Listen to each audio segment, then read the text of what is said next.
you around the backyard. You don't think I would really try? Milton, I'm going to qualify for the Beverly Hills Jogging Club before you do. This time I'm really going to beat you.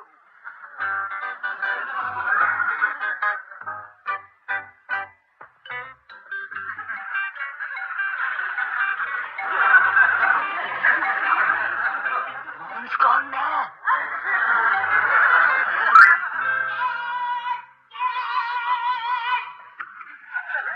You sound like a scolded dog. Yes, Miss Drysdale is running amok. She's chasing Mr. Drysdale around the backyard. Chasing Mr. Drysdale? Yes, she done caught him once. She stripped him right down to his underwear. Why would she do that? Must have done that when she was strangling him. Strangling her? His face is all red. His eyes are bulging. You could use his head for Halloween. I just can't believe it. Well, you believe it when you see his tongue hanging out. It looks like he hiccuped his liver. Come on, if you've got the stomach.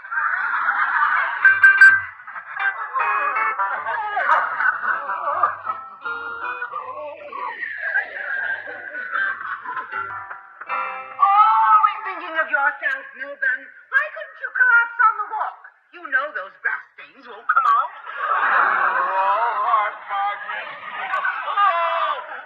I've got a cramp in my muscle. What muscle? You've got a spasm in your flab.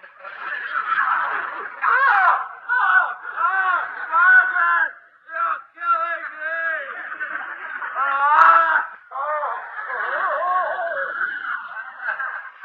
Kid, we got here just in time.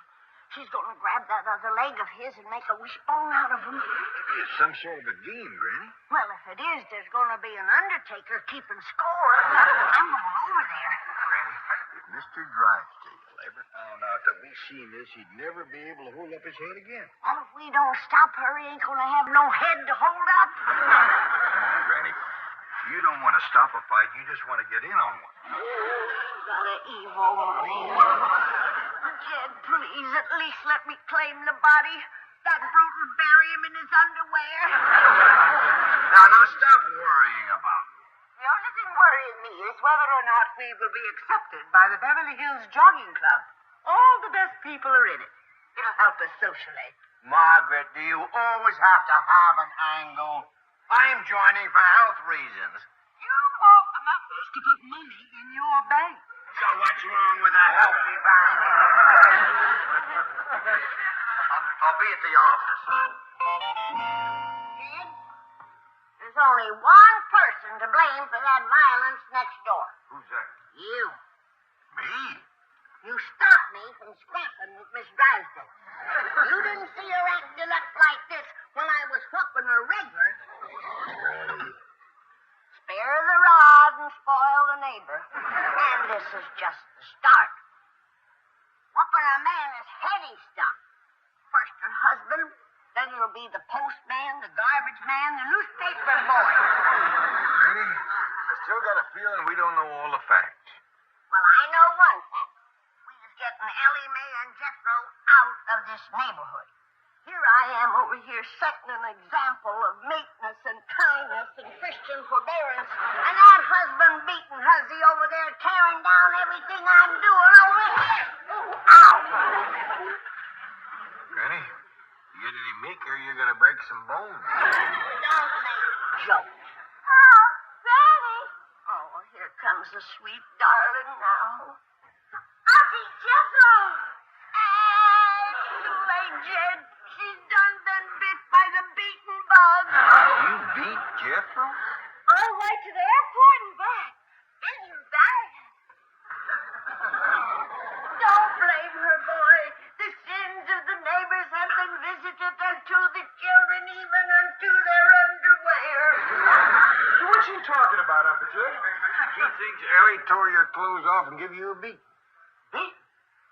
We ain't been fighting, Granny. We've been jogging. Did you hear that, Jed? They've been jogging.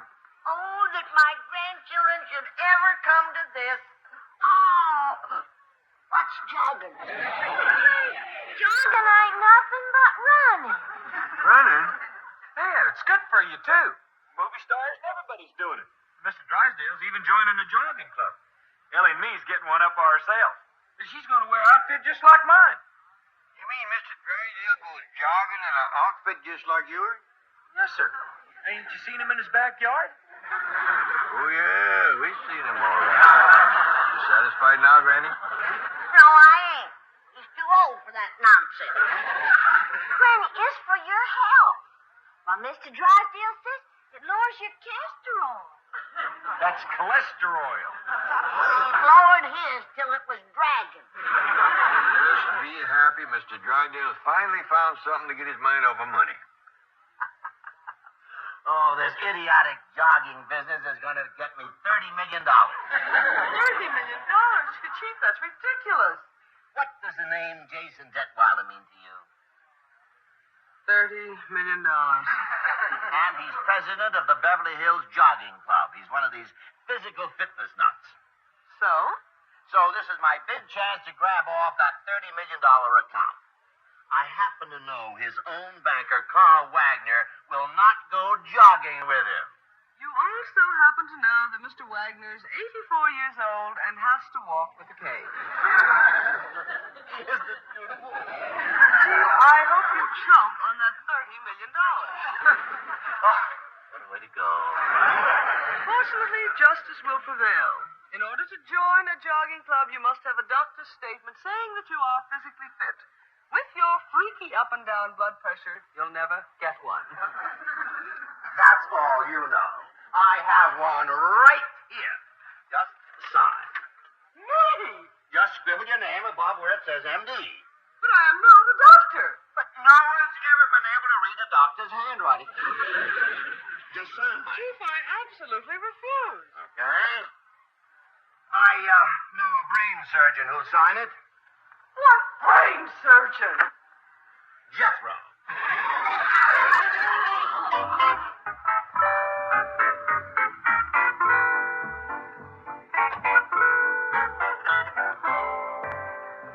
Well, Mr. Drysdale and Miss J. Hi, Granny. Is Jethro here? No, he ain't. Well, I'll be back. Oh, wait, Chief.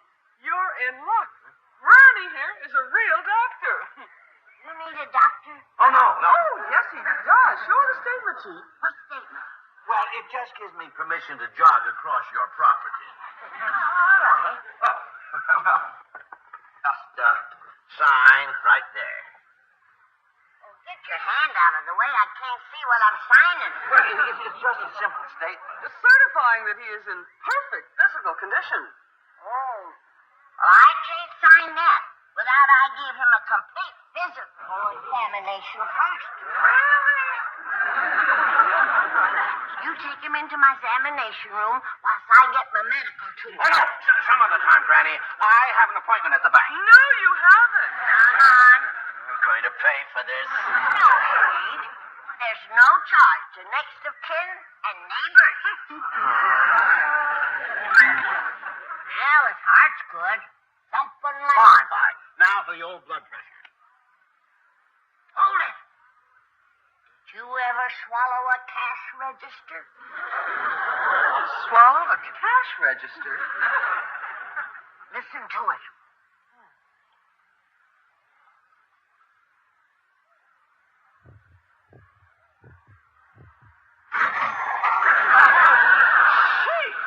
You could put a nickel in his mouth, pull his ears, and play him for a slot machine.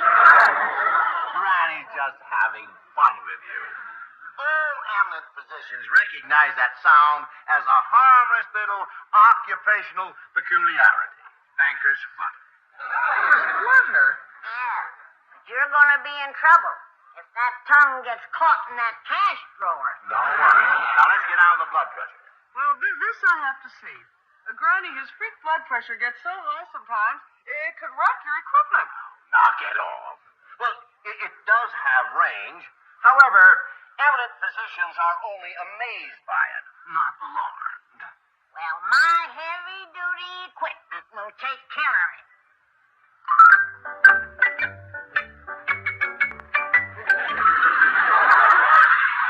That's a tire pump and a tire gauge.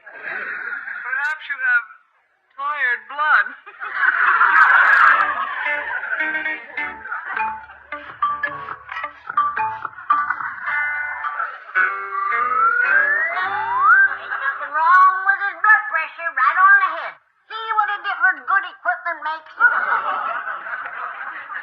right, do you? Something the matter? Oh, no.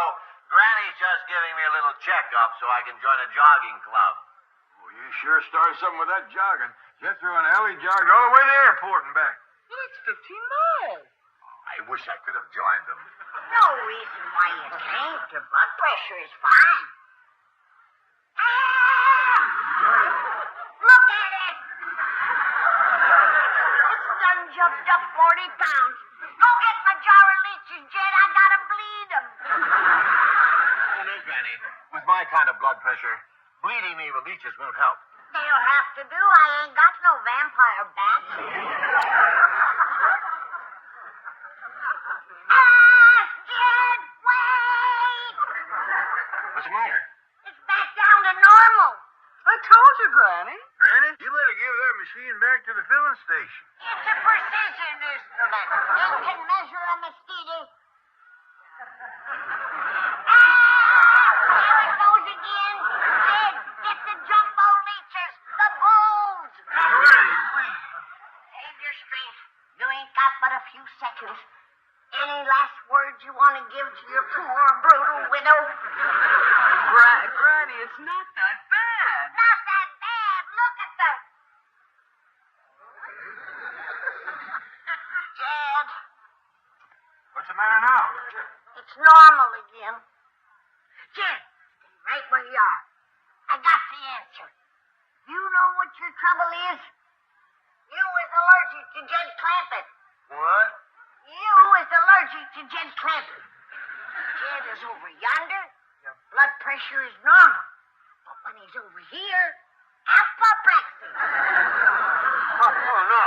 Oh, yeah. Jed, you have got to stay away from Mr. Drysdale. Well, sure. Do anything I can. Would you like for me to take my money out of your bank, Mr. Drysdale? Oh, no. I love you. I love you. You can bank my mail. Ain't that sweet? I hate to break up such a beautiful friendship. The same thing has happened when his insurance doctors examined him at the bank. Granny, I think you have solved a mystery that has baffled the medical world for years. Mr. Clampett, are you carrying what you call your walking around money? You mean this? Put it back, Jed. Put it back. That thing is going to explode.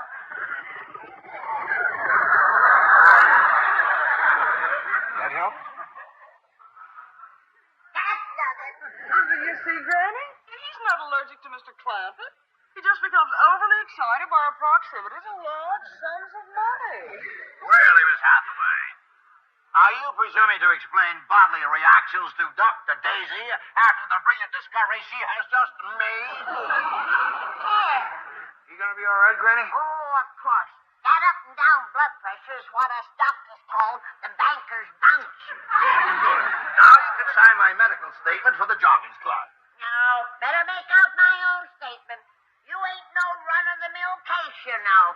But, Granny. I'll get it. Granny, do you really think it's all right for the chief to jog? Yeah, but I ain't gonna lie for him. I, Dr. Daisy Moses, have examined this man and found him in unbelievable shape. Granny, you're wonderful. I think the word is tactful. Mr. Drysdale, that was your bank calling. They said there's a Mr. Detweiler on his way over here to see you. Oh, Mr. Detweiler, he's president of the Beverly Hills Jogging Club.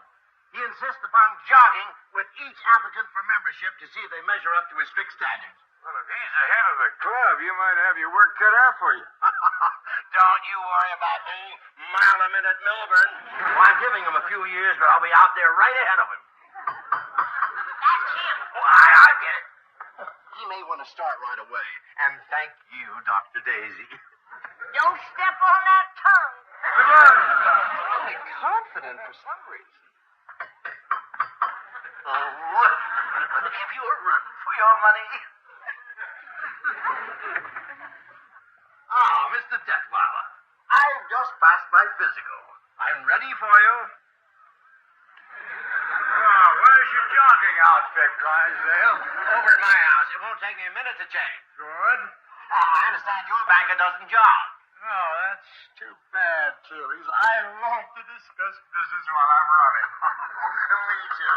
Well, shall we sprint over to my place? Pretty fast, are you? Well, my secretary constantly compares me with the fastest of all animals. The cheetah? That's what she calls me.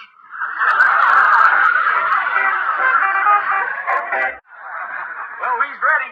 Come on, Ellie, let's go.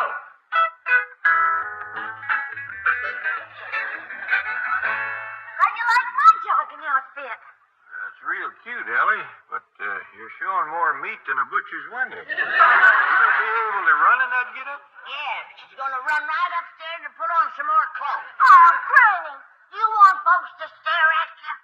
Granny, I'm the president. Who's going to be looking at her?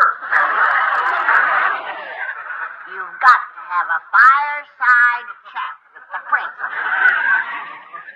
Great. They said to store this is what ladies wear at jogging. Can't you get it through your head? When you plays football, you wears a football uniform. And when you goes jogging, you wears a jogging uniform. Nonsense. Your uncle didn't have no uniform and he just run 12 miles. Looking like that?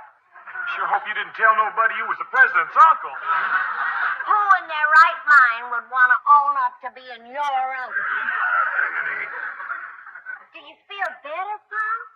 You will, Uncle Jeff. I've been reading about it.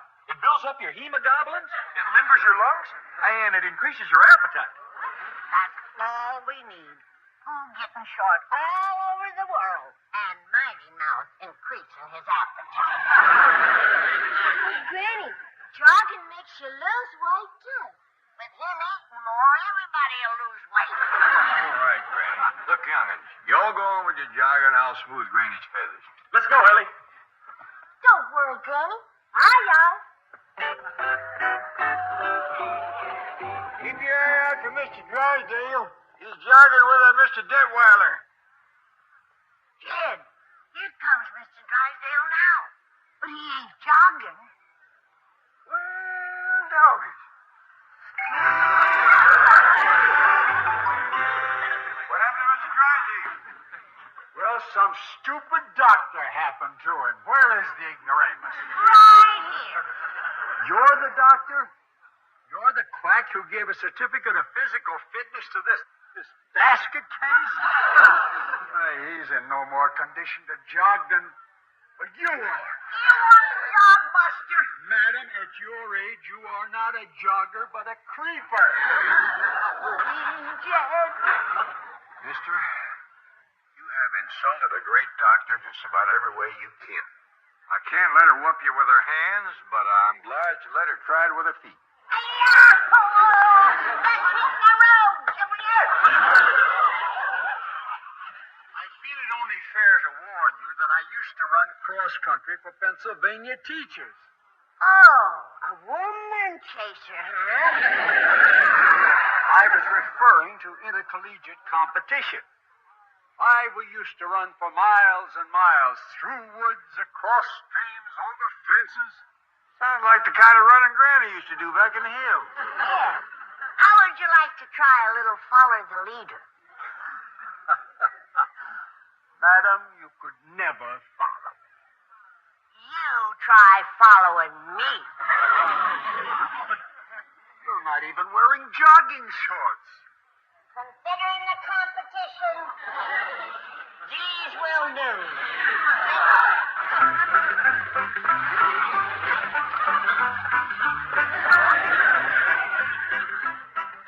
Don't worry, Mr. Drysdale. Granny will even the score for you.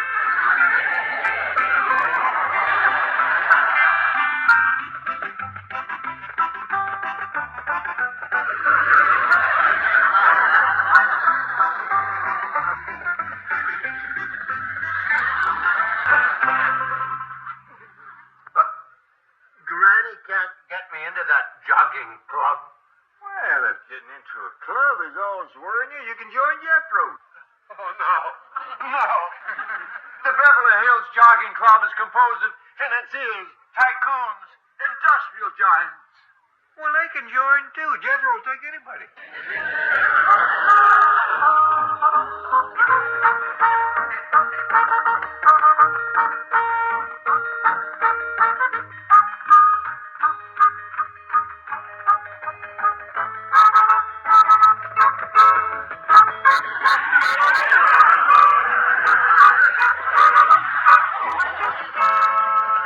I'll tell you what else.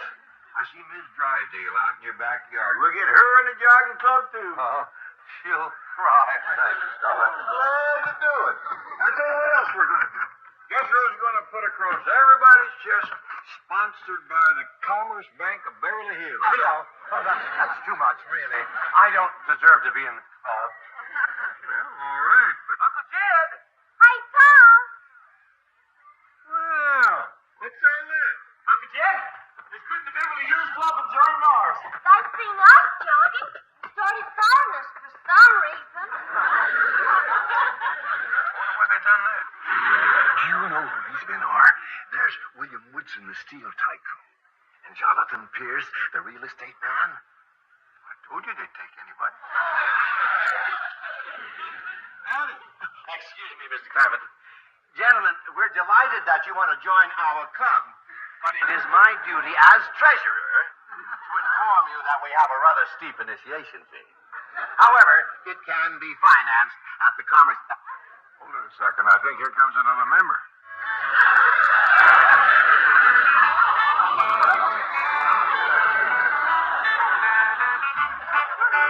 What happened, Granny? Poor old Goober, give out, Jed.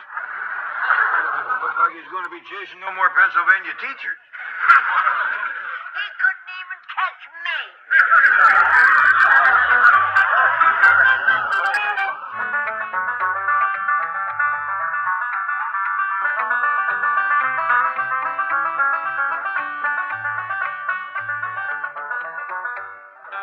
Granny, there is only one smell beats magnolias and honeysuckle, and that is your collard greens and fatback. Well, Jed, spring wouldn't be spring unless I whacked up a good big pot of collards and side meat, You got wild onions in there? just like back home. I hope you're going to have plenty of cornbread to crumble in the pat liquor. Oh, you betcha. That reminds me, I better go stir it up. Will you guard my pot for me? Why, sure. Well, it ain't likely any critter would bother boiling greens. There's one that will. And he's been sitting up in the tree for the last 3 hours, waiting for me to go into the house so he can swoop down. Sound like a buzzard. You're close. It's the tan-toed, black-tufted fiddle snatcher.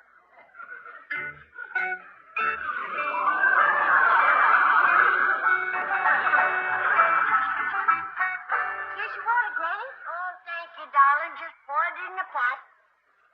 Come on down from there, Jethro. Can't hear you, Uncle Jed. I got chores for you. I didn't hear that neither. Well, I got a trick that'll get him down. Good. Go to it. Here, let's have a sociable this evening like we used to have back home in the hills when I cooked my spring collards. Good idea, Granny. I'll invite some neighbors in. Back home, we didn't have to invite them. That's the truth. Especially the ones that live downwind.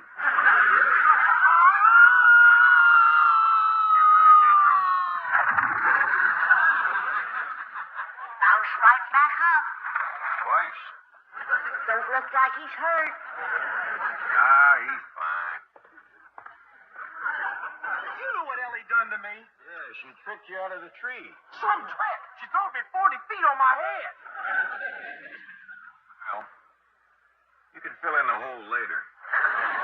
Right now, we got to get ready for the Spring Eating Festival. Hot dog.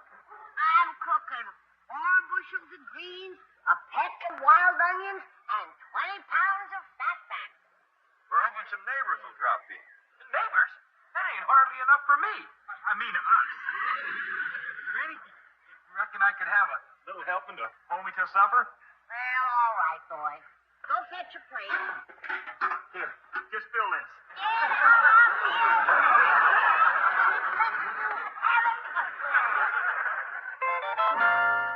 Chief, are you serious?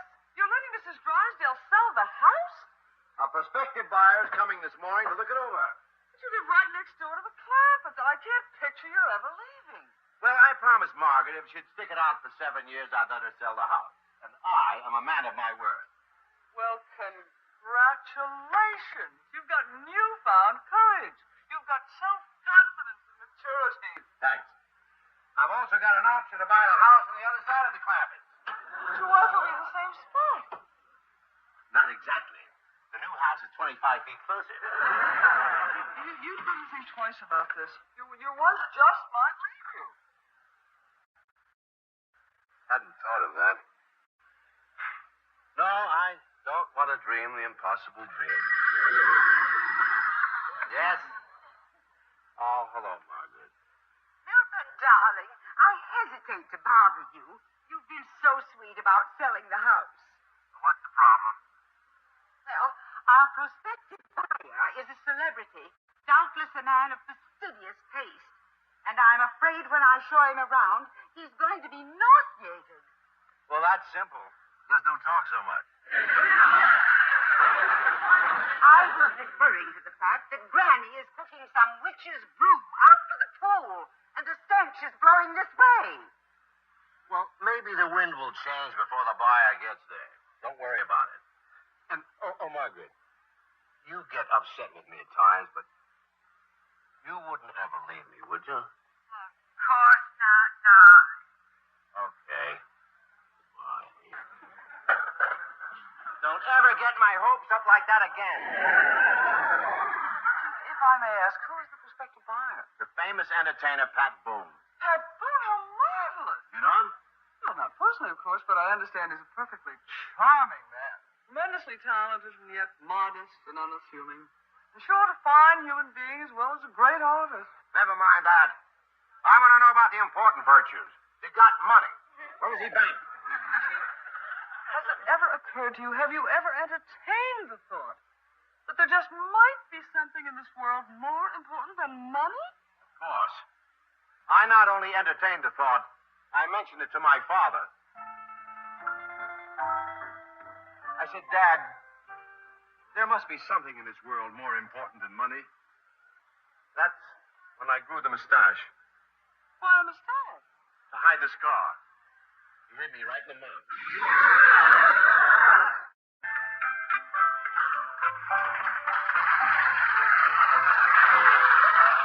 Welcome. I heard you drive up. I'm Mrs. Drysdale, and I know you're going to adore my lovely home. Do come right in, Mr. Boone. I'm Mr. Boone's manager, Mr. Tucker. Oh. Couldn't he come? This is Mr. Boone. I got him back from a fishing trip to look at your house. How do you do, Mr. Boone? Oh, how do you do? May I ask where that unusual odor is coming from? Odor? Oh, you must mean the exotic orchid fertilizer. My next-door neighbor is an orchidist. Really? The first day of spring, we have this unusual odor for a few hours, and from then on, it's just heavenly fragrance. Please do. Hurry, right in. Doc, you go ahead. I'm going to find out who's cooking those collards and fatback. Is that what that odor really is? Man, that odor's perfume to me. I haven't smelled anything that wonderful since I left Nashville.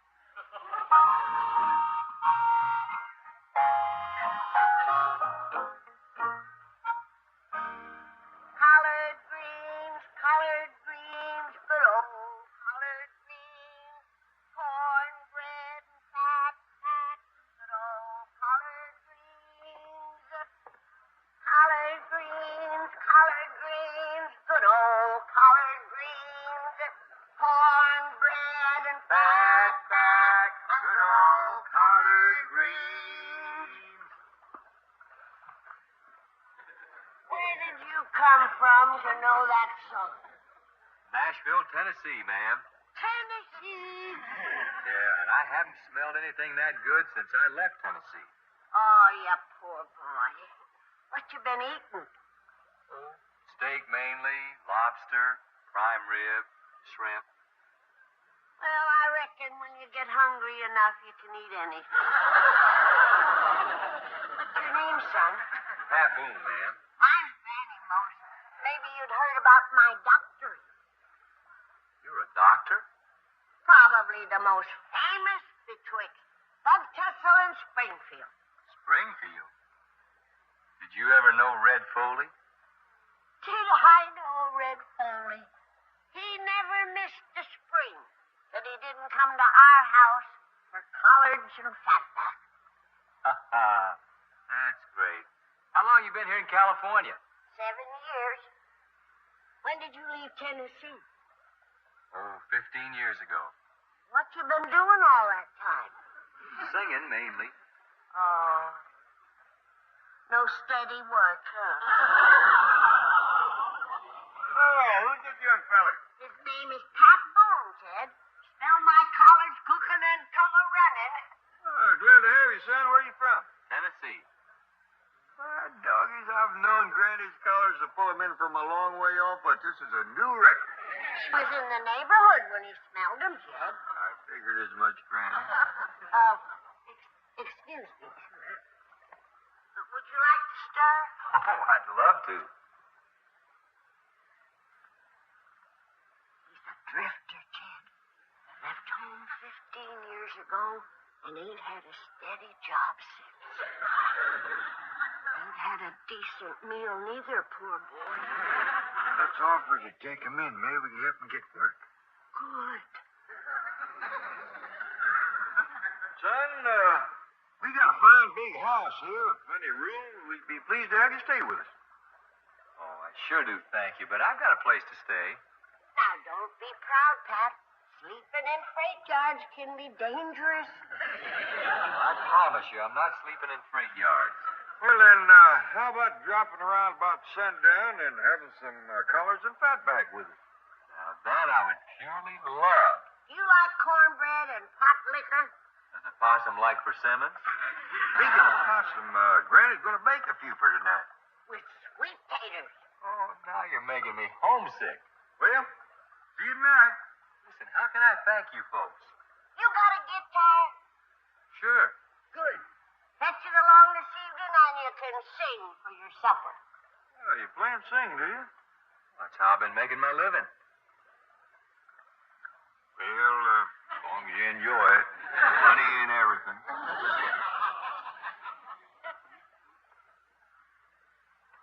Speaking of money, I reckon you can use a little. Oh, no, thanks. I'll be all right. Oh, don't be bashful. I've been broke myself. I know what it's like. Oh, you're early, Mr. Policeman. We ain't going to be eating till sundown. You can't build an open fire in Beverly Hills. Oh, sure you can. All you need is seasoned wood. What I mean is... Wait a minute. Aren't you Pat Boone? Oh, well... Oh, sure you are. I've got your latest record. Boy's got a record, has he? Well, sure, a bunch of them. Haven't you seen his pictures? No, we don't get down to the post office much.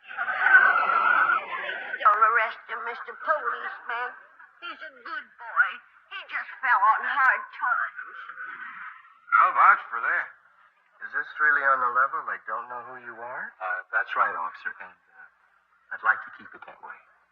Couldn't you parole him to us? We'll help him. How about if he give up singing and playing and takes an honest job? Thanks, Granny, but I'm just going to go along quietly with the officer. Well, will we see tonight? Oh, I'll be here. Nothing can stop me. Don't bust out of jail, Pat. Even Granny's collars ain't worth that. I'll smuggle your miss to the jail. There'll be a file in the fat back. I hope they don't lock him up, Ted. I reckon it goes hard on you once you got a record. Him with his picture in the post office. Well, we'll look after him. Yes, he's right here. Mr. Clampett for you, Chief. Oh. Mr. Clampett, what can I do for you? Well, first off, we'd like to invite you and Miss Jean to come by this evening for collard greens and fatback. Wonderful, wonderful. Yes, we'd love it. What's fatback? Fatback? Oh. What's that, then? Meat? Oh, yes, Mr. Clampett. I was just explaining to Miss Hathaway what that buck was. Now, you eat, eh? Good. We're going to have a little entertainment, too. A boy by the name of Pat Boone. Pat Boone? I know you never heard of him. He's from back in our part of the country. He happened to smell Granny's collards a cooking, and he come a running. Oh, he likes collards, does he? He's just crazy about him. We all been hitting it off real good. Well, fine. We'll be looking for you. Bye. Oh, this is beautiful. Pat Boone met the Clampetts and loved them. And Granny's little. Really? Yes, he's a collard addict. Now he'll give me anything for my house. I'll call Margaret and tell her to raise the price to $250,000. Why, give her the pleasure. This is the kind of thing I do so well. Rocking a pigeon. Well, Mr. Tucker, I'm sure you'll agree that this is a delightful home and well worth $200,000. Well, of course, that will be up to Mr. Boone. Where is he, by the way? He went next door. Oh, no.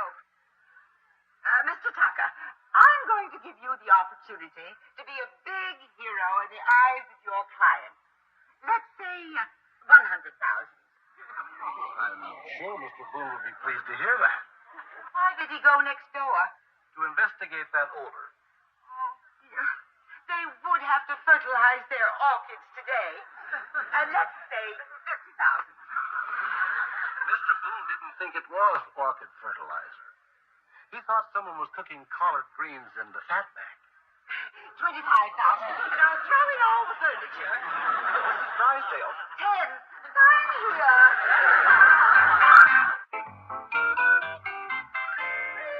Free. We're free. I've sold the house. Oh, Margaret, you should have waited for me. I could have got a... You got $1 million? Look again, dear. Don't tell me you sold this place for $100,000. No, look again. 10? Oh, when you were yelling, free, free. We take a little loss. It's worth it to get away from Granny's vile concoctions. Boone would have paid $250,000 for this house. Not after he smelled that vile hillbilly brew. He loves it. He's a hillbilly himself. You just blew $240,000.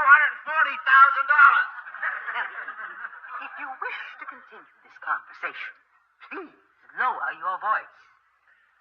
Is this low enough? Much better. Can you hear me? Smile. How's this? Now, what do you wish to say?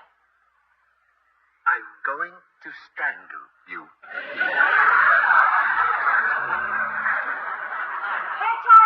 Is Mr. Boone here yet?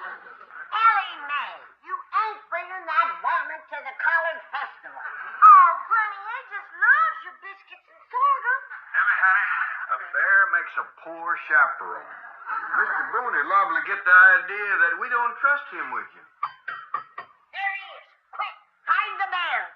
Granny, you don't quick hide a 500-pound bear. Oh, Miss Jane. My time for the Collard Festival? You bet you are. Granny? Ellie? Fairchild? Where's Mr. and Mrs. Drysdale? Oh, they'll be delayed. They're having a little contretemps. Well, they hadn't ought to eat before they come. Never meet, Jim. Betwixt Miss Drysdale and Jethro, there won't be enough for the Moon Boy. Yeah, he's liable to be hungry. They don't feed him too good in jail. Are you by any chance referring to Pat Boone? You know him, do you? Well, not personally, but I've seen his pictures. And you know he got a record. He has many records. Yeah, that's what the policeman said when he took him away. I still say he ain't a bad boy. He just got roving feet. I wonder if he's any kin to Daniel Boone. Well, as a matter of fact, Pat Boone is a direct descendant of Daniel Boone. There you are, Granny. The boy come by it honest. Oh, Daniel sure had wandering ways. Is it possible you don't know that Pat Boone is famous? I reckon he is. With his picture in every post office and his record in every police station. Jed, Granny? Oh, hi, Miss Jane. Folks is commencing to gather out by the cement pond. Come on, let's go. What about that bear? Well, Granny, if he's kin to Daniel Boone, he won't be scared of no bear. Girl's right, Granny. Come on, let's go. Now remember, Tuck, these folks think I'm just sort of a singing hobo, and I like it that way. You mean you're going to sing for nothing? Don't worry, you're going to get your 10% of my collards and fatback. What a deal. Speaking of deals, did you tell Drysdale we're not going to hold him to that $10,000 price? I'll tell him when he gets here. You worry. Let him. I read the fine print on that agreement. With the interest he charges, he could still get $200,000 for that house.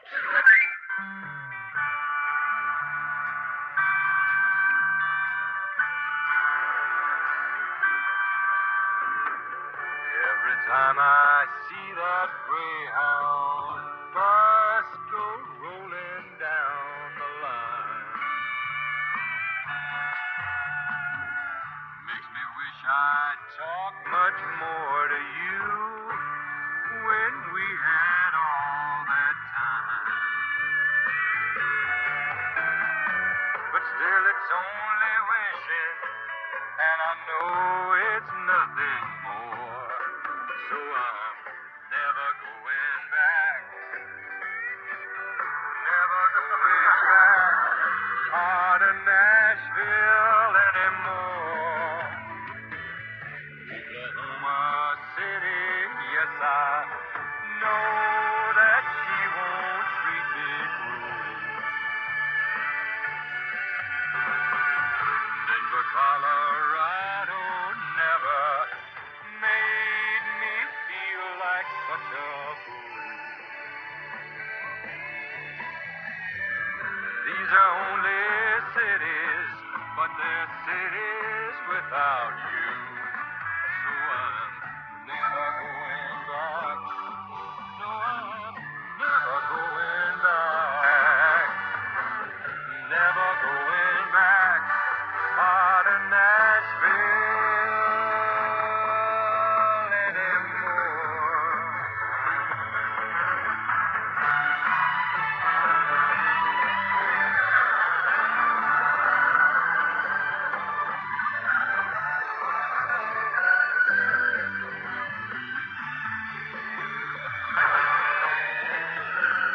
These are only cities, but they're cities without you. So I'm never going back. No, I'm never going back.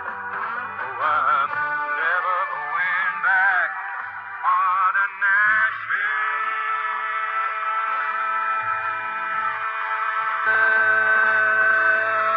anymore.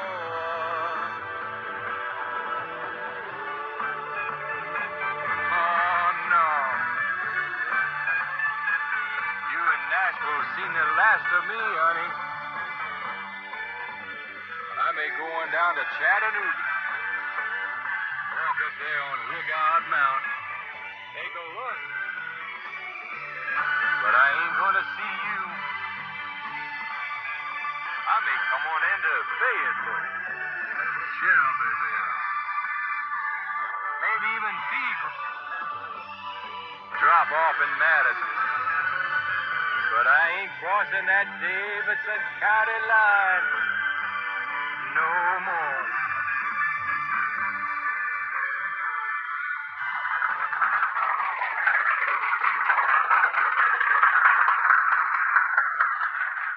What do you think, Jeff? You going to handle it?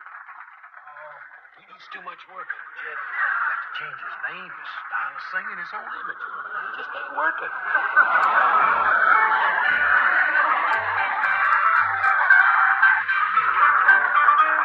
The green and rolling hills stretched out under a wide, timeless sky, where the wind whispered through the tall grass and the ancient trees stood like sentinels of a simpler way of life.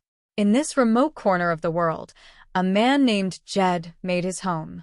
He was a poor mountaineer, a man of quiet dignity and immense patience, whose days were spent wandering the rugged terrain in search of whatever sustenance he could provide for his family. Resources were scarce, and there were many nights when the cooking pot held little more than hope, yet Jed never complained. He possessed a deep, unshakable faith in the land and a heart that was as gentle as a summer breeze. His family looked up to him, relying on his steady hand and his calm wisdom to guide them through the lean times that seemed to stretch on without end. Then, on a day that seemed no different from any other, fortune decided to smile upon the humble mountaineer in the most extraordinary manner. Jed had taken his trusty rifle and ventured into the woods, his eyes sharp and his senses keen as he searched for some wild game to put meat on the family table.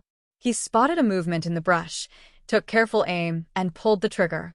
The shot rang out through the valley, echoing off the distant ridges, but instead of bringing down his intended prey, the bullet struck the earth with a strange, muffled thud.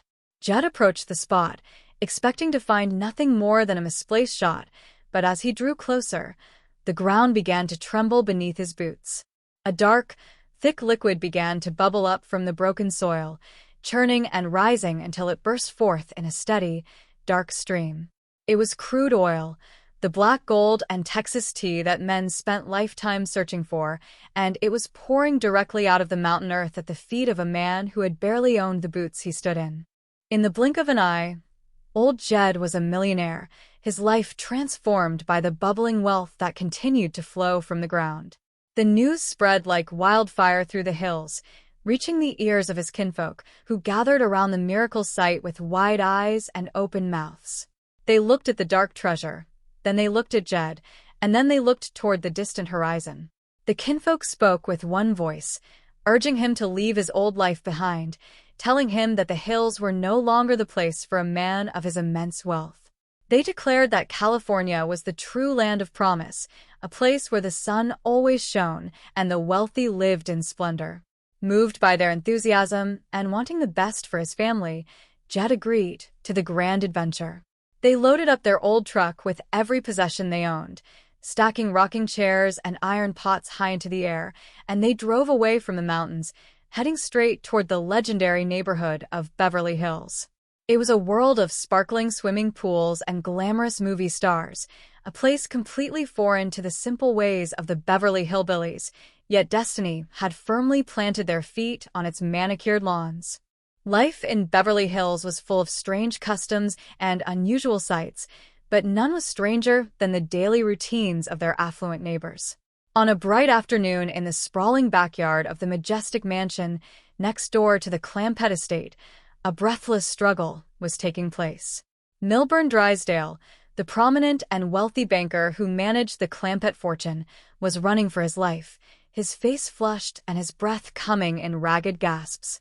Behind him, moving with surprising speed and determination, was his wife, Margaret. She was shouting after him, her voice filled with a competitive fire that showed absolutely no signs of waning. "You just don't want me to beat you," Margaret cried out, her footsteps pounding against the immaculate green turf as she closed the distance between them. "I beat you around the backyard just yesterday, and you don't think I was really trying, but today is going to be different." Milburn cast a frantic glance over his shoulder, his heart hammering against his ribs as he tried to find an extra burst of speed. Milton, or whatever name she chose to call him in her moments of intense athletic fervor, was determined not to lose his dignity, though it was already slipping away quite rapidly. "I am going to qualify for the Beverly Hills Jogging Club before you do," he panted, his chest heaving as he strained against his own physical limitations. "This time I am really going to beat you, Margaret, I swear it." From the safety of the porch, the faithful bank secretary, Miss Jane Hathaway, watched the spectacle with a mixture of amusement and concern. She shook her head as she listened to the breathless shouts echoing across the lawn. "You sound like a scarlet dog," she murmured under her breath, watching the frantic chase continue around the flower beds and past the elaborate stone fountains. Not far away, Granny stood near the edge of the property, her sharp eyes taking in the entire scene with an expression of profound disbelief. She nudged Jed, who was standing beside her, chewing thoughtfully on a piece of straw. "She is chasing Mr. Drysdale around the backyard," Granny whispered, her voice tight with a mixture of shock and righteous indignation. Chasing Mr. Drysdale right out in the open view of the public. Jed nodded slowly, his eyes following the two figures as they rounded a large marble statue. Yeah, she done caught him once, he remarked calmly, as if stating a simple fact about the weather. She stripped him right down to his underwear during that first lap, if I recall correctly. Granny gasped, her hands flying to her hips as her imagination ran wild with the scandalous details. Why would she do that to a grown man? She demanded to know, her moral compass spinning wildly out of control. Must have done that when she was strangling him. That is the only explanation that makes any sense to me. Strangling him? Jed asked, turning his head slightly to look at Granny, a faint trace of amusement in his eyes. Yeah, just look at him, Granny insisted, pointing a finger at the distant banker. His face is all red and his eyes are bulging out of his sockets. You could use his head for Halloween if you put a candle inside it. I just can't believe it, a woman treating her husband in such a brutal fashion. Well, you will believe it when you see his tongue hanging out of his mouth, Jed replied with a dry chuckle, watching Mr. Drysdale stumble over a garden hose. It looks like he hiccuped his liver right onto the grass. Come on, Granny, let us get a closer look if you have got the stomach for it. Back on the lawn, the exhausted banker had finally reached his limit. His legs gave out beneath him, and he collapsed heavily onto the manicured grass, groaning in sheer agony as his muscles locked up. Margaret stopped beside him, her hands on her knees as she looked down at his fallen form with a look of intense annoyance rather than pity. You are always thinking of yourself, Milburn, she scolded, her voice dripping with exasperation. Why couldn't you collapse on the concrete walk instead of a lawn? You know those green grass stains will never come out of your clothing. You are all hot and sweaty, and you are ruining a perfectly good afternoon. I've got a cramp in my muscle, Milburn moaned, clutching his leg as he writhed on the ground. What muscle? Margaret retorted, her eyes narrowing as she looked at him. You've got a spasm in your flab and nothing more. Get up this instant, Milburn. Margaret, you are killing me, the banker wheezed, his hands clutching his chest as he tried to draw a full breath of air. You are truly killing me. Just then, Granny and Jed reached the edge of the yard, Granny rushing forward with a look of grim determination on her face. Jed, we got here just in time, she whispered loudly, her eyes fixed on Margaret. She is going to grab that other leg of his and make a wishbone out of him if we don't do something to intervene. Maybe it is some sort of a game they play in the big city, Granny, Jed suggested gently, trying to calm her down before she launched herself into the fray. Well, if it is a game, there's going to be an undertaker keeping the score before very long, Granny snapped back, her fists clenched. I am going over there right now to put a stop to this unchristian behavior. Granny, Jed said, reaching out to catch her sleeve, if Mr. Drysdale ever found out that we have seen him in this condition, he would never be able to hold up his head again in the financial world. Well, if we don't stop her from mauling him, he ain't going to have no head left to hold up, Granny argued, trying to pull away. Come on, Granny, you don't want to stop a fight. You just want to get in on one yourself. Oh, Jed, you have got an evil mind to think such a thing of me, Granny said, though she paused for a moment to watch the drama unfold. Across the lawn, Miss Jane Hathaway had finally marched over to where her boss lay shivering on the grass. She looked down at him with a sigh, then looked up at Margaret. Jed, please, at least let me claim the body when this is over, she said, her voice filled with a dramatic solemnity. That brute of a woman will bury him in his underwear if we leave him to her mercy. Now, stop worrying about me, Mr. Drysdale groaned, lifting his head from the dirt and trying to regain some semblance of authority. The only thing worrying me right now is whether or not we will be accepted by the Beverly Hills Jogging Club when the selection committee reviews our applications. All the best people in the city are members of it, and it will help us immensely from a social standpoint. Margaret looked down at her husband, her arms crossed over her chest. Margaret, do you always have to have an angle for everything we do? Mr. Drysdale asked, looking up at her. I am joining this club strictly for health reasons, to prolong my life and protect my investments. You want the members of that club to put their substantial money into your bank. That is your true motivation, Margaret countered, a knowing smirk on her face. So what is wrong with a healthy bank? Mr. Drysdale asked, struggling to his feet and brushing the loose grass from his clothes. A healthy bank means a healthy life for all of us. I will be at the office if anyone needs me, provided I can make it to the car.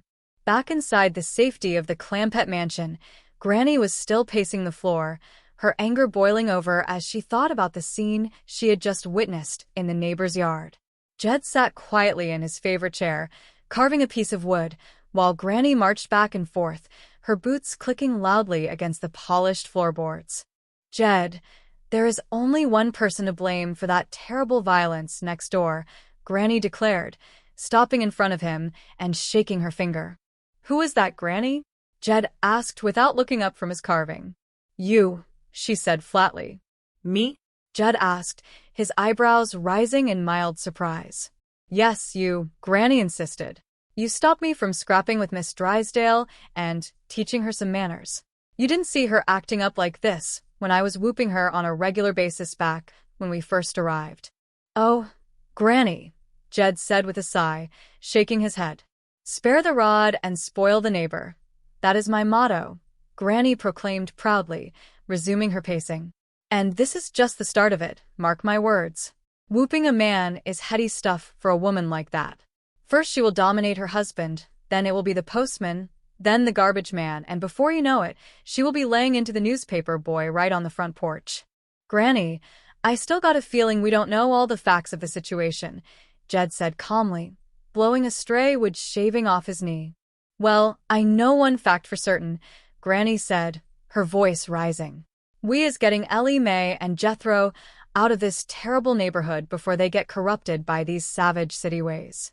Here I am over here, setting a beautiful example of meekness and kindness and Christian forbearance for the young ones to follow, and that husband-beating hussy over there is tearing down everything I am trying to build up over here. Oh, my back, ow. Granny, if you get any meeker than you already are, you're gonna break some bones from the sheer strain of it, Jed joked, a smile tugging at the corners of his mouth. Don't make jokes about my disposition, Jed, Granny snapped, though her attention was suddenly diverted by the sound of footsteps approaching the back door. Oh, here comes the sweet darling now. The door swung open, and Jethro walked into the kitchen, looking thoroughly disheveled and completely out of breath. His hair was a wild mess, and his clothes looked as though they had been dragged through a briar patch. Auntie Jethro, Granny called out, her heart sinking as she looked at his rumpled appearance. Ah, it is too late, Jethro. She has done been bit by the beating bug, just like I predicted. You beat Jethro? Jed asked, looking up with genuine curiosity as Ellie Mae walked in right behind her cousin, looking perfectly energetic and radiant. I chased him all the way to the airport and back, Ellie Mae announced proudly, wiping a bead of sweat from her forehead. Beating bad, Granny muttered, shaking her head in deep sorrow. Don't blame her, boy, she added, looking at Jethro with sympathy. The sins of the neighbors have been visited unto the children, even unto their very underwear, just like we saw next door. What is she talking about, Uncle Jed? Ellie Mae asked, looking completely confused as she turned to her father for some guidance. She thinks you tore Jethro's clothes off and give him a terrible beating out on the public highway, Jed explained, his eyes twinkling with amusement. A beating? Jethro asked, rubbing his sore muscles. We ain't been fighting, Granny. We have been jogging. Did you hear that, Jed? Granny cried out, her voice filled with a deep, tragic despair. They have been jogging. Oh, that my own grandchildren should ever come to such a low point in their lives. Oh, what is jogging, exactly? Jed asked, genuinely curious about the new word. Granny, jogging ain't nothing but running at a steady pace, Jethro explained, trying to smooth down his wild hair. Yeah, it is supposed to be incredibly good for you, too. Movie stars and wealthy people and everybody in Beverly Hills is doing it these days. Mr. Drysdale is even joining the prestigious jogging club, so he can run with the aristocrats. Ellie Mae smiled, nodding her head in agreement. Ellie Mae is getting a special running outfit just like mine, Jethro added, pointing toward his cousin. She is gonna wear a matching outfit, so we look like a real team. You mean to tell me that Mr. Drysdale goes jogging in an outfit just like yours? Jed asked, trying to picture the stout, dignified banker in Jethro's oversized, ragged clothes. Yes, sir, Jethro confirmed happily. Ain't you seen him out in his backyard practicing his strides? Oh, yeah, we've seen him all around the property, Jed replied with a dry nod. Satisfied now, Granny, that nobody was being murdered? No, I ain't satisfied, Granny said, her bottom lip sticking out in a pout. He is far too old for that kind of athletic nonsense. Granny, it is for your health, Ellie Mae chimed in, trying to win her grandmother over. Well, Mr. Drysdale says it significantly lowers your castor oil. That is cholesterol you are thinking of, Ellie Mae, Jed corrected gently. Well, whatever it is, it lowered his until it was dragging on the ground, Jethro said with a laugh. Just be happy that Mr. Drysdale has finally found something healthy to get his mind off of making money for 5 minutes. Meanwhile, over at the grand offices of the Commerce Bank of Beverly Hills, the atmosphere was decidedly less peaceful. Milburn Drysdale was pacing around his massive mahogany desk, his face contorted with a mixture of intense greed and desperate anxiety. Miss Jane Hathaway stood near the window, holding a stack of financial folders and watching her employer with a highly skeptical expression. Oh, this idiotic jogging business is gonna get me $30 million, Mr. Drysdale declared, his hands rubbing together in anticipation of the massive windfall. $30 million, Jane. Chief, that is absolutely ridiculous, Miss Hathaway replied, tossing the folders onto a nearby chair. What does the name Jason Detweiler mean to you, other than a wild obsession? It means exactly $30 million in potential bank deposits, Mr. Drysdale shouted, stopping to glare at her. And he just happens to be the president of the Beverly Hills Jogging Club. He is one of these absolute physical fitness nuts who judges a man's character by how fast he can run a mile in short pants. So? Miss Hathaway asked, raising an eyebrow. So this is my one big chance to grab off that $30 million corporate account for our bank, Mr. Drysdale explained, leaning over his desk. I happen to know for a fact that his current personal banker, Carl Wagner, will absolutely not go jogging with him under any circumstances. You also happen to know that Mr. Wagner is 84 years old and has to walk with a sturdy wooden cane, Miss Hathaway pointed out dryly, crossing her arms. Isn't it beautiful? Mr. Drysdale beamed, completely ignoring the ethical implications of his statement. The field is wide open for a younger, more athletic banker like myself to step in and win the day. Chief, I hope you choke on that $30 million, Miss Hathaway said with a sigh of utter exasperation. Oh, what a magnificent way to go that would be, Mr. Drysdale sighed, momentarily lost in a daydream of giant stacks of cash. Fortunately for humanity, justice will likely prevail in this matter, Miss Hathaway noted, a smug smile playing on her lips. In order to officially join the Beverly Hills Jogging Club, you must present a certified doctor's statement explicitly saying that you are physically fit to endure the strain. With your notoriously freaky up and down blood pressure, you will never get a legitimate doctor to sign one of those forms. That is all you know about my resources, Mr. Drysdale scoffed, reaching into his breast pocket and pulling out a crisp sheet of paper. I have the official statement right here in my hand. All you need to do is sign it for me, Jane. Me? Miss Hathaway asked, backing away as if he were holding a poisonous snake. Just scribble your name right above where it says MD at the bottom of the page, Mr. Drysdale pleaded, thrusting the paper toward her. But I am not a doctor, Chief, and you know it, she protested. But no one in the world has ever been able to read a real doctor's handwriting anyway, Mr. Drysdale argued desperately. Just sign a bunch of squiggly lines. No one will ever know the difference. Chief, I absolutely refuse to commit medical fraud, Miss Hathaway said firmly, turning her back on him. Okay, fine. Have it your way, Mr. Drysdale muttered, pulling the paper back and thinking quickly. I happen to know a brilliant brain surgeon who will sign it for me without asking a single question. What brain surgeon could you possibly know who would do such a thing? Miss Hathaway asked, turning around to look at him with deep suspicion. Jethro, Mr. Drysdale replied with a triumphant grin. Jethro? Miss Hathaway repeated, her jaw dropping. A short time later, the front door of the Clampett mansion opened, and Mr. Drysdale stepped inside, followed closely by a reluctant Miss Hathaway.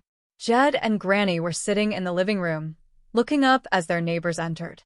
"Well, Mr. Drysdale and Miss Jane," Jed greeted them warmly, rising from his chair. "Come on in and make yourselves at home." "Hi, Granny," Mr. Drysdale said, offering a tight, nervous smile as he looked around the room. "Is Jethro here by any chance?" "No, he ain't here right now," Granny replied, looking at the banker with a critical eye. "He is out back somewhere." "Well, in that case, I will be back later when he returns," Mr. Drysdale said, turning to leave immediately. "Oh, wait a moment, Chief," Miss Hathaway interrupted, a mischievous glint in her eye as she caught Granny's attention. "You are actually in wonderful luck today. Granny here is a real doctor of the old school. Aren't you, Granny? You need a doctor?" Granny asked, her medical instincts instantly taking over as she stood up straight. "Oh, no. I certainly do not need a doctor," Mr. Drysdale stammered, waving his hands frantically. "Oh, yes, he does, Granny," Miss Hathaway countered, stepping forward. "Show her the medical statement you have in your pocket, Chief." "What statement are you talking about?" Mr. Drysdale hissed under his breath, glaring at his secretary. "Well, it just gives me official permission to jog across your beautiful property without trespassing," Mr. Drysdale lied quickly, pulling the paper out and holding it at a distance. "Oh, all right then. Just sign right there on that bottom line, Granny." "Get your hand out of the way," Granny snapped, slapping at his fingers. "I can't see what I am signing if you are covering up the whole page." "It is just a simple, standard statement," Mr. Drysdale insisted, his voice trembling slightly. "It is actually a document certifying that he is in perfect physical condition," Miss Hathaway clarified cheerfully from the sidelines. "Oh, is that what it is?" Granny said, her eyes narrowing as she took the paper. "Well, I absolutely cannot sign something like that without I give him a complete, top-to-bottom physical examination first. That is the law of the hills." "Really, Granny?" Mr. Drysdale asked, his collar suddenly feeling very tight around his neck.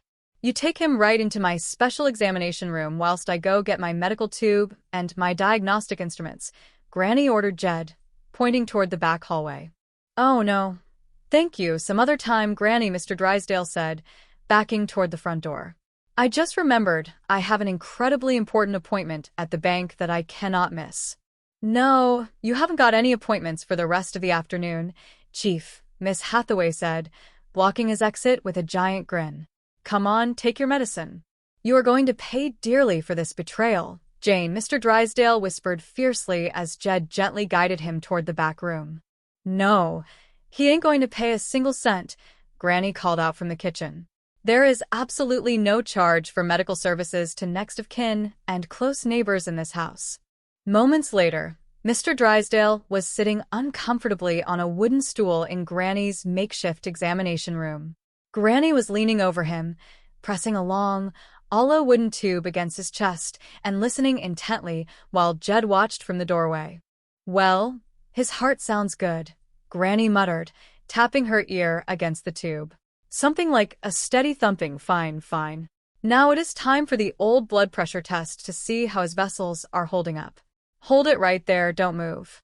Granny froze, her ear pressed tightly against the wooden tube as a strange, metallic clicking sound echoed through the room. She blinked in surprise and looked up at the banker's face. "Did you ever swallow a cash register when you were a child, Mr. Drysdale?" she asked in total seriousness. "Swallow a cash register?" Mr. Drysdale repeated, looking completely bewildered. "What on earth are you talking about, Granny?" "Just listen to it, Jed," Granny said, gesturing for Jed to come closer. "Sheesh, the sound is unmistakable. You could put a shiny nickel right into his mouth, pull his left ear like a lever, and play him for a slot machine all day long." Miss Hathaway walked into the room, shaking her head at the banker's discomfort. "Granny is just having some innocent fun with you, Chief," she said with a smirk. "All eminent physicians in the modern world recognize that specific sound as a harmless little occupational peculiarity known as the banker's flutter." "The banker's flutter?" Mr. Drysdale asked, touching his own chest nervously. Yeah, Granny said, shaking her warning finger at him. But you're going to be in serious trouble if that long tongue of yours ever gets caught in that cash drawer when you are counting the daily deposits. Don't worry about that right now, though. Now, let us get on with the actual blood pressure measurement. Well, this is an event that I absolutely have to see with my own eyes, Miss Hathaway remarked, leaning against the wall. Granny, his freak blood pressure gets so incredibly high sometimes that I am worried it could completely wreck your delicate medical equipment. Knock it off, Jane, Mr. Drysdale snapped, his face turning a deeper shade of red. Well, it does have quite a wide range of movement, I must admit, Miss Hathaway continued, ignoring his glare. However, eminent physicians are only deeply amazed by its volatility, not alarmed in the slightest. Well, my heavy-duty medical equipment will take care of it without any trouble at all, Granny declared proudly, reaching into a corner and pulling out a large, rusty metal device. Granny, that is a common automobile tire pump and a mechanical tire gauge, Mr. Drysdale pointed out, his eyes widening in horror as she approached him with the rubber hose. Perhaps you have tired blood, and this is exactly what you need to get things moving, Miss Hathaway suggested with a loud laugh. Let us go, Granny. Pump him up. Ain't nothing wrong with using good, solid tools, Granny said, attaching the hose to his arm and giving the pump a vigorous shove downward. See, his blood pressure is right on the head where it belongs. See what an incredible difference good, honest equipment makes compared to those fancy city gadgets. Just then, Jed looked out the window and spotted a familiar figure approaching the house. Mr. Drysdale, looks like you have some company, Jed announced. Is something the matter out there?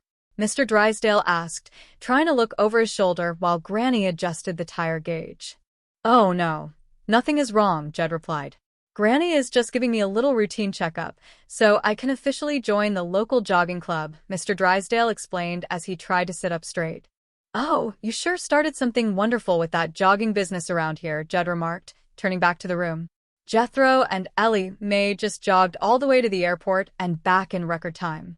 Well, that is a total distance of 15 miles, Miss Hathaway calculated, looking suitably impressed. I wish I could have joined them on the trail.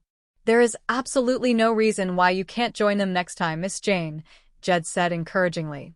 Your blood pressure is probably fine and steady. Granny looked down at the tire gauge in her hand and suddenly gasped, her eyes popping out as the needle spun wildly around the dial. Look at it, Jed, she shrieked. It is done jumped up 40 pounds in a fraction of a second. Go get my special jar of leeches from the pantry, Jed. I gotta bleed him right now before he explodes. Oh, no, Granny, please, Mr. Drysdale begged, trying to pull the rubber hose off his arm. With my specific kind of volatile blood pressure, bleeding me with common leeches won't help at all. Well, they will just have to do for today, Granny insisted, pushing him back down onto the stool. I ain't got no vampire bats on hand in the kitchen, so the leeches are our only hope. Jed, hurry up, wait. What is the matter now, Granny? Jed asked, pausing in the doorway. It is back down to normal already, Granny said, staring at the gauge in complete confusion. The needle just dropped like a stone. I told you, Granny, it is perfectly harmless, Mr. Drysdale said, breathing a sigh of relief. Granny, you better give that old machine back to the local filling station where you found it, Miss Hathaway advised with a chuckle. It clearly isn't working right. This is a precision medical instrument, Granny defended her gear, shaking the tire pump. It can measure the blood pressure of a tiny mosquito if you calibrate it right. Oh, look, here it goes again. The needle is flying up. Jed, forget the regular leeches. Go get the jumbo leeches from the cellar. The big bowls. Granny, please, save your strength, Miss Hathaway pleaded dramatically, stepping over to the banker and taking his limp hand. You haven't got but a few precious seconds left on this earth, Chief. Are there any last words you want to give to your poor, brutal widow before you pass into the great beyond? Granny, it is truly not that bad, I assure you, Mr. Drysdale groaned, his head spinning from all the commotion. Not that bad. Granny shouted. Look at the dial, Jed. What is the matter now, Granny? Jed asked, looking over her shoulder at the gauge. It is completely normal again, Granny whispered, staring at the needle in absolute disbelief. Jed, Stay right where you are, don't move an inch. I think I have finally found the medical answer to this riddle. You know what your true trouble is, Mr. Drysdale? You is completely allergic to Jed Clampett. What? Mr. Drysdale asked, his mouth falling open. You heard me. You is allergic to Jed Clampett, Granny repeated with absolute certainty. When Jed is over yonder across the room, your blood pressure is perfectly normal and steady. But the absolute second he steps over here near you, you go straight into a state of apoplexy. Oh, no, that cannot be true, Mr. Drysdale protested, looking at Jed with a mixture of confusion and fondness. Oh, yeah, it is a proven medical fact now, Granny declared, nodding her head. Jed, you've got to stay completely away from Mr. Drysdale for the sake of his health. Well, sure, I will do anything I can to help out a neighbor, Jed said agreeably, stepping back into the hallway. Would you like for me to take all of my $40 million out of your bank, Mr. Drysdale, so you don't have to be near me anymore? Oh, no, no. Absolutely not, Mr. Drysdale shrieked, instantly jumping up from the stool, his panic reaching a fever pitch. I love you, Jed. I love you more than life itself. You can bank by mail from now on. You never have to step foot in the building again, just keep your money where it is. Ain't that sweet? Miss Hathaway commented dryly. I hate to break up such a beautiful, deeply touching friendship based on pure financial devotion. Wait a moment, Granny. The exact same thing always happens when his official insurance doctors examine him at the bank. Granny, I think you have just solved a medical mystery that has baffled the highest corporate medical minds for years. Mr. Clampett, Miss Hathaway asked, turning to Jed with a knowing smile, are you currently carrying what you always call your walking around money in your overalls? You mean this little old wad of bills right here? Jed asked, reaching into his pocket and pulling out a massive, thick stack of $100 bills tied with a piece of twine. Put it back, Jed. Put it straight back in your pocket, Mr. Drysdale gasped, his eyes locking onto the money as his chest began to heave again. This thing is going to explode if you keep holding it out in the open like that. Did putting it away help any? Jed asked, shoving the cash deep back into his overalls. That does it, the needle is dropping, Miss Hathaway announced, checking the tire gauge. Is there something you see now, Granny, that explains this phenomenon? He is not allergic to Mr. Clampett at all, Miss Hathaway explained, turning to the old woman. He just becomes overly excited and physically overwhelmed by our close proximity to large, concentrated sums of cash money. Really, Miss Hathaway? Mr. Drysdale asked, trying to recover his dignity. Are you seriously presuming to explain complex bodily reactions to Dr. Daisy after the brilliant medical discovery she has just made here today? Yeah, you tell her, Granny, Mr. Drysdale added, hoping to keep Granny on his side, so she would sign the paper. You gonna be all right, Granny?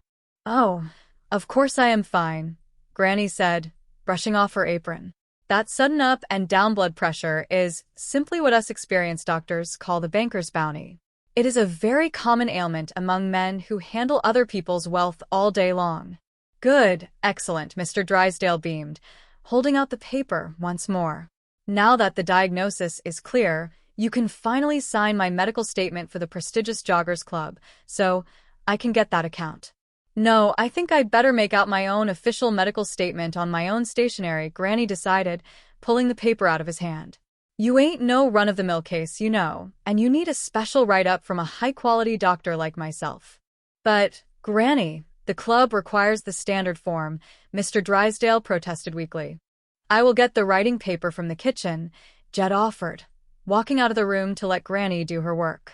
Granny, do you really think it is completely all right for the chief to go running around the city hills in his condition? Miss Hathaway asked quietly as Granny sat down at the table with a pen. Yeah, he can run all he wants, but I ain't gonna lie for him on a legal document, Granny said firmly. I, Dr. Daisy Moses, have personally examined this man and found him to be in a truly unbelievable shape for a human being of his years. Oh, Granny, you are absolutely wonderful, Mr. Drysdale said, reading over her shoulder and smiling at the wording. I think the true word you are looking for is tactful, Miss Hathaway corrected, rolling her eyes at the creative medical phrasing. Well, Mr. Drysdale, while you were undergoing your examination, your main bank office called the house, Jed announced, returning to the room. They said there is a wealthy gentleman named Mr. Detweiler who is currently on his way over here to this very house to see you. Oh, Mr. Detweiler is coming here? Mr. Drysdale gasped, jumping to his feet and adjusting his tie. He is the esteemed president of the Beverly Hills Jogging Club. He insists upon personally jogging with each and every applicant for membership to see if their physical stamina measures up to his incredibly strict standards. Well, if he is the head of the whole club, you might just have your work cut out for you today, Mr. Drysdale, Jed noted with a chuckle. Ha, ha, ha. Don't you worry about old Mile-a-Minute Milburn, the banker bragged, puffing out his chest. I am giving him a few years in age, perhaps, but I will be out there on the road right ahead of him, leading the pack. Just then, a loud, confident knock echoed from the front door of the mansion. That must be him right now, Mr. Drysdale exclaimed, his excitement building. Oh, I will go get the door, Jed said, walking toward the grand foyer. He may want to start our evaluation run right away, so I need to be prepared, Mr. Drysdale said, turning to Granny. And thank you once again, Dr. Daisy, for your medical clearance. Just make sure you don't step on that long tongue of yours while you are sprinting down the sidewalk, Granny called out after him as he hurried toward the front of the house. Good luck to you, neighbor. He seems remarkably confident for some reason, Miss Hathaway observed, following him out to the living room. Oh, look out the window, Jane, Mr. Drysdale said, spotting a figure arriving in the driveway. I'm going to give that man a real run for his money today. The front door opened, and a tall, athletic man wearing a pristine white jogging suit and expensive running shoes stepped into the house. Mr. Detweiler. Mr. Drysdale greeted him with an outstretched hand. I have just this very moment passed my comprehensive physical examination, and I am completely ready for you. Where is your official jogging outfit, Drysdale? Mr. Detweiler asked, looking down at Mr. Drysdale's expensive business suit and polished leather dress shoes with a look of intense disapproval. Oh, it is right over at my house next door, Mr. Drysdale explained quickly. It won't take me a single minute to run over and change into my athletic gear. Good, excellent, Mr. Detweiler said, checking his stopwatch. I understand from the local rumors that your primary rival banker doesn't jog at all. No, he doesn't, and that is a terrible shame, too, Mr. Drysdale said, trying to sound sympathetic. Personally, I absolutely love to discuss major corporate business accounts while I am running up steep hills. Oh, me too. It is the only true way to judge a man's financial acumen, Mr. Detweiler agreed, his face lighting up. Well, shall we sprint over to my place to begin the official route? You think you are pretty fast, are you, Drysdale? Mr. Detweiler asked, eyeing the stout banker with a competitive smirk. Well, my faithful secretary constantly compares my speed with the absolute fastest of all animals on the face of the earth, Mr. Drysdale bragged, looking over at Miss Hathaway for confirmation.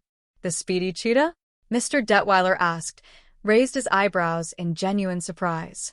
Yes, that is exactly what she calls me behind my back, a cheetah, Mr. Drysdale said proudly, completely missing the double meaning of the word as Miss Hathaway smothered a laugh.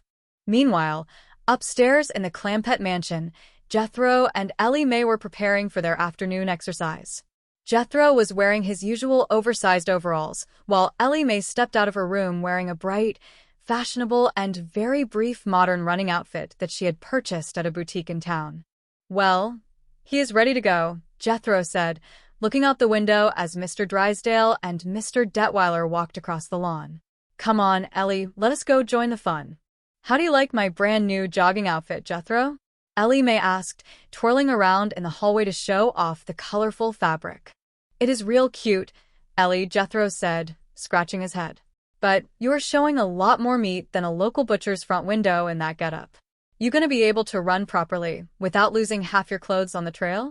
Yeah, she is gonna run right upstairs this instant to put on some more decent clothes, Granny shouted, marching up the stairs with a look of pure outrage on her face. Oh, Granny, Ellie Mae protested, her face falling. Do you want all the decent folks in Beverly Hills to stare at you like you are a wild animal? Granny demanded. Granny, I am the official president of our own running club, Jethro chimed in proudly. Who is going to be looking at her when they could be looking at the president? You have got to have a serious fireside chat with the president about proper attire, Granny snapped at him. But, Granny, the nice ladies at the big store downtown said this is exactly what all the modern ladies wear when they go jogging in the park, Ellie Mae argued, looking down at her outfit. Can't you get it through that thick head of yours? Granny scolded, crossing her arms. When you plays football, you wears a proper football uniform with pads. And when you goes jogging, you wears a proper, modest jogging uniform that covers your skin. Nonsense, Jed said, walking up the stairs to join the conversation. Your uncle didn't have no fancy uniform back in the hills, and he would just run 12 miles straight through the brush without a single complaint. And did he look like that while he was doing it? Jethro asked with a grin. I sure hope you didn't tell nobody on the road that you was the president's uncle, because that would be plain embarrassing for the club. Who in their right mind would ever want to own up to being your uncle anyway, Jethro? Granny retorted, shaking her head at his foolishness. I am going back downstairs to eat my lunch. Do you feel any better after your walk, Pa? Ellie Mae asked, turning to Jed as Granny marched away. You will feel much better soon, Uncle Jed, Jethro assured him, pulling a health magazine out of his pocket. I have been reading all about the science of running in this book. It builds up your hemoglobins, it limbers up your lungs, and it significantly increases your natural appetite for hearty food. That is exactly what we need around here, Granny called out from the kitchen, her voice full of sarcasm. Food is getting short all over the world, and now we have mighty-mouthed Jethro intentionally increasing his appetite through strenuous exercise. Granny, jogging makes you lose a lot of weight, too, Ellie Mae explained, trying to defend her cousin. With him eating twice as much as before, everybody else in the house will lose weight because there won't be nothing left in the pantry, Granny shouted back. All right, Granny, calm down, Jed said, raising his hands to keep the peace. Look, young'un,